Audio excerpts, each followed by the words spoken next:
Bienvenue dans Cultiver la biodiversité, le podcast qui vous dit pourquoi la biodiversité c'est un trésor à cultiver.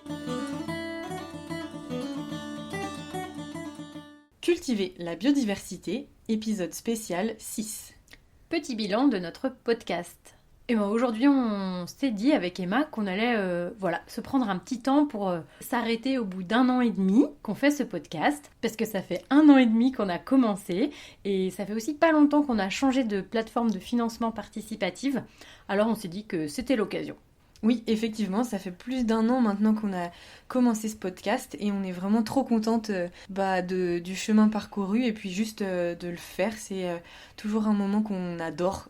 Donc petit rappel, on a commencé en octobre 2022. Et c'était vraiment un défi en fait de commencer ce podcast. On s'était dit qu'on allait faire un épisode par mois et on l'a tenu. Du coup, on est plutôt contente d'avoir tenu ça, d'avoir réussi à enregistrer régulièrement, à faire le travail de montage, tout ça. Donc c'est très chouette. On est contente et fière. Ouais. Au moment où sort cet épisode spécial, on a déjà sorti 17 épisodes classiques et c'est le 6e spécial. Juste pour vous rappeler un petit peu ce que sont les épisodes spéciaux, c'est des épisodes avec des nouvelles, des points d'approfondissement plus courts qu'un épisode, ou alors des points d'actualité, ou encore des épisodes qui s'éloignent un petit peu des sujets semences, comme par exemple l'épisode sur la question du genre en agriculture. Et les épisodes classiques, ce sont des épisodes vraiment plus focalisés sur des sujets semences pour aller un peu plus dans le détail, soit parce qu'on vous raconte plein de choses sur les semences, soit parce que ce sont des acteurs ou des collectifs qui sont vraiment sur le sujet des semences et qui témoignent en fait de ce qu'ils font dans la vraie vie. Ah oui, et d'ailleurs, on a réalisé qu'en fait, on vous a jamais expliqué vraiment dans quel cadre on fait ce podcast et pourquoi on le fait. Et en fait, Estelle et Emma, du coup, on est dans le cadre de notre activité professionnelle, on travaille sur le sujet des semences et de la biodiversité cultivée. Notre activité, elle s'appelle D'une graine aux autres. C'est pas une association, on est membre d'une SCOP qui s'appelle Oxalis. Mais en gros, globalement, d'une graine aux autres, notre objectif dans cette activité, c'est le développement de la biodiversité cultivée. Et on a un peu 2 axes. Donc le premier axe de travail, c'est plutôt de l'accompagnement, c'est-à-dire qu'on fait des projets avec plein de structures différentes pour les aider à développer la biodiversité cultivée. Et puis on a un autre axe plutôt de sélection. Dont on a d'ailleurs commencé à vous parler dans l'épisode 10 ou 11, je ne sais plus, sur les PEPS, faire du neuf avec du vieux. C'est ça. Et bientôt, normalement, on devrait vous donner la suite pour vous raconter concrètement ce qu'on fait avec toutes ces petites graines qu'on sort de banques de graines. C'est ça.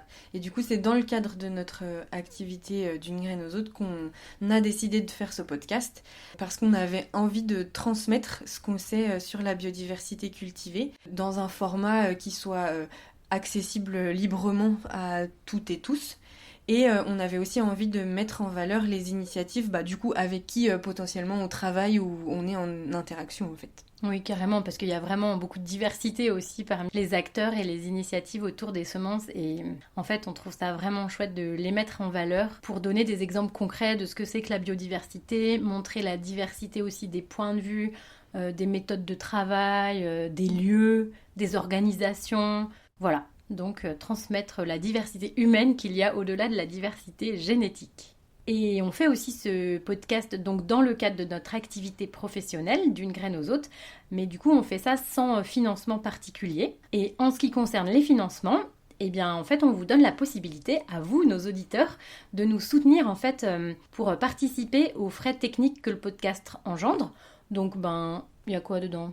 Mais du coup, il y a notamment le matériel, mais aussi la plateforme de diffusion qu'on utilise pour diffuser le podcast sur les différentes plateformes que vous utilisez pour l'écouter. Et puis d'autres logiciels dont on peut avoir besoin pour faire le podcast. Mais voilà, notre idée, ce serait que vous puissiez nous soutenir à payer ces frais-là, qui sont des frais réguliers. Et on a choisi pour ça, pour recueillir vos dons, d'utiliser la plateforme Liberapay. C'est une plateforme de dons open source et en fait on trouvait que ça allait bien avec le principe des semences paysannes. Oui, carrément. Et du coup, pourquoi on a choisi Libérapay alors qu'avant on était sur Utip? C'est parce que en fait déjà Utip, on avait fait des recherches un petit peu sur le net pour savoir quelle plateforme utiliser et Utip ça semblait nous correspondre et correspondre à nos valeurs. Mais en fait la plateforme elle s'est arrêtée brutalement, enfin ils ont arrêté brutalement leur activité et du coup on a dû chercher une alternative. Et c'est comme ça qu'on a trouvé Libérapay. Enfin, que Estelle t'a trouvé Libérapay. Ah oui, c'est vrai, oui. Mais c'était pas simple de chercher parmi la multitude des plateformes proposées, soit en fonction des thèmes spécifiques, soit en fonction des types de contributions avec contrepartie ou pas, etc. pour un projet donné dans le temps.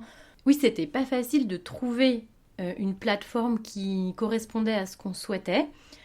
Parce qu'on souhaitait une plateforme où ce soit facile de donner juste une fois si vous avez envie de donner que 1 euro comme ça un jour sous le système de tips en fait.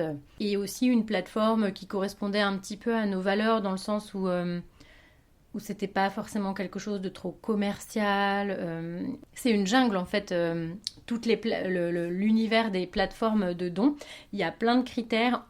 Vraiment, je me rappelle plus vraiment tous les critères qu'il y a, mais selon ce qu'on attend d'une plateforme, il y a plein de possibilités. Et nous, on cherchait quelque chose qui soit simple à utiliser en français pour que ce soit plus accessible pour vous, nos auditeurs, parce qu'on a trouvé une super plateforme, mais en fait, c'était que en anglais. Donc voilà, on a dit qu'on n'allait pas la prendre pour que ça soit plus facile à utiliser. Voilà, et en fait, on a trouvé Libérapay un peu par hasard, et ça correspondait bien à ce qu'on souhaitait, notamment avec cette idée de logiciel libre. Carrément. Et du coup, pour vous expliquer rapidement un peu le fonctionnement de Libérapay, si vous allez voir sur le site, vous verrez, il se nomme comme une plateforme de dons récurrents. Mais en fait, vous inquiétez pas, c'est pas obligé de faire un don récurrent. C'est simplement que vous pouvez faire un don unique, mais il sera réparti sur une certaine durée. Il sera divisé, en gros, souvent c'est sur 1 an, donc divisé en 12 mois. Mais vous verrez, c'est tout expliqué sur le site au final, et vous n'avez plus qu'à vous laisser guider, en fait, pour pouvoir faire votre don, mais tout est possible et c'est vraiment vous qui choisissez en fait. Voilà, donc si vous aimez ce podcast, on espère, parce qu'on a des retours agréables par des auditeurs que nous rencontrons parfois, eh bien écoutez, si vous pouvez, selon vos possibilités, voilà, n'hésitez pas à utiliser cette plateforme de don qu'on a rejoint il y a 2-3 mois. Et surtout, en fait, pour nous soutenir, si vous aimez ce podcast, eh bien, en fait, vous pouvez mettre des étoiles sur les applications d'écoute. Vous pouvez parler de nous. En fait, ça, c'est vraiment le premier... beaucoup de podcasteurs le disent. Hein, c'est vraiment la première manière de soutenir un podcast, c'est d'en parler pour le faire connaître. Voilà, vous pouvez partager sur les réseaux sociaux. Ça nous soutient et ça nous fait aussi toujours très plaisir. Oui, totalement. Et d'ailleurs, si vous avez des remarques, des envies sur des sujets que vous souhaiteriez qu'on aborde aussi, on serait hyper friande que vous nous donniez de vos nouvelles sur ces sujets-là, parce que ça nous fait aussi toujours plaisir de savoir que voilà, il y a des sujets qui vous intéressent, dont on va pouvoir parler, parce qu'en fait, on a nos idées à nous, mais c'est encore plus intéressant si on parle de sujets qui vous intéressent, sur lesquels vous vous questionnez. Et puis pareil, si vous avez envie, comme dans Carnet de campagne, de dénoncer des initiatives que vous aimez bien, que vous connaissez, n'hésitez pas à nous les envoyer, parce que on connaît pas du tout le monde dans cet écosystème de la biodiversité cultivée. Du coup, on serait trop contente aussi d'aller rencontrer des nouvelles personnes. N'hésitez pas à nous écrire, on est sur LinkedIn, sur Facebook, sur Instagram. Et puis, on vous met aussi dans la description de l'épisode à chaque fois une adresse mail sur laquelle vous pouvez nous contacter aussi. Voilà, donc n'hésitez pas, on sera très contente d'interagir avec vous, quelle que soit la manière. Eh ben, merci beaucoup pour vos écoutes et votre soutien. Je crois qu'on a fini ce petit bilan, j'allais dire mi-parcours, mais en fait pas du tout. Hein. On espère que ça continuera au bout de 3 ans, au-delà de 3 ans. Ouais, du coup, au bout d'1 an et demi. Et n'oubliez pas, pour sauver la biodiversité, mangez-la!